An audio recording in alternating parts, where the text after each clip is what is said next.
Hi ಎಲ್ಲರಿಗೂನು.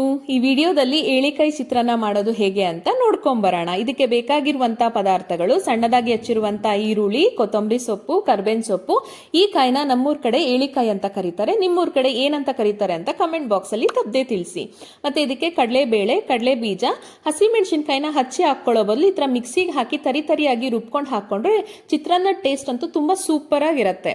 ಈಗ ಹೇಗ್ ಮಾಡೋದು ಅಂತ ನೋಡ್ಕೊಂಬರೋಣ. ಒಂದ್ ಪ್ಯಾನ್ ಇಟ್ಕೊಂಡು ಅದಕ್ಕೆ 4 ರಿಂದ 5 ಟೇಬಲ್ ಸ್ಪೂನ್ ಎಣ್ಣೆಯನ್ನ ಸೇರಿಸ್ಕೊಂಡು, ಎಣ್ಣೆ ಕಾದಾದ್ಮೇಲೆ ಸಾಸಿವೆನ ಹಾಕಿ, ಸಾಸಿವೆ ಸಿಡಿದಿದ್ದಾದ್ಮೇಲೆ ಕಡಲೆ ಬೀಜನ ಹಾಕೊಂಡು ಒಂದು ಸ್ವಲ್ಪ ಹೊತ್ತು ಫ್ರೈ ಮಾಡ್ಕೋಬೇಕು. ಅದಾದ್ಮೇಲೆ ಇದಕ್ಕೆ ಕಡಲೆಬೇಳೆನ ಸೇರಿಸಿ ಎರಡನ್ನೂ ಚೆನ್ನಾಗಿ ಫ್ರೈ ಆದ್ಮೇಲೆ ಇದಕ್ಕೆ ಸಣ್ಣದಾಗಿ ಹಚ್ಚಿಟ್ಕೊಂಡಿರುವಂತ ಈರುಳ್ಳಿನ ಹಾಕೋಬೇಕು. ಈರುಳ್ಳಿ ಹಾಕೊಂಡಿದ್ದಾದ್ಮೇಲೆ ಕರ್ಬೇವಿನ ಸೊಪ್ಪನ್ನ ಹಾಕೊಳ್ಳೋದ್ರಿಂದ ಎಣ್ಣೆ ಆಚೆಗೆ ಸಿಡಿಯೋದಿಲ್ಲ. ಮತ್ತೆ ಇದಕ್ಕೆ ಒಂದ್ ಸ್ವಲ್ಪ ಅರಿಶಿನದ ಪುಡಿ, ಮತ್ತೆ ಇದಕ್ಕೆ ಒಂದ್ ಸ್ವಲ್ಪ ಉಪ್ಪು, ಮತ್ತೆ ಪೇಸ್ಟ್ ಮಾಡಿ ಇಟ್ಕೊಂಡಿರುವಂತ ಹಸಿ ಮೆಣಸಿನಕಾಯಿನ ಸೇರಿಸಿ ಚೆನ್ನಾಗಿ ಮಿಕ್ಸ್ ಮಾಡ್ಕೋಬೇಕು.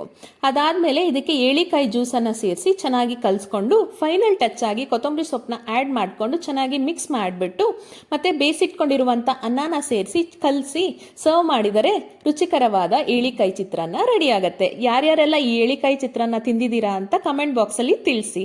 ಈ ರೆಸಿಪಿ ನಿಮಗೆ ಇಷ್ಟವಾಗಿದ್ದಲ್ಲಿ ನನ್ನ ಚಾನೆಲ್ನ ಲೈಕ್ ಮಾಡಿ, ಶೇರ್ ಮಾಡಿ, ಸಬ್ಸ್ಕ್ರೈಬ್ ಮಾಡಿ. Thank you for watching.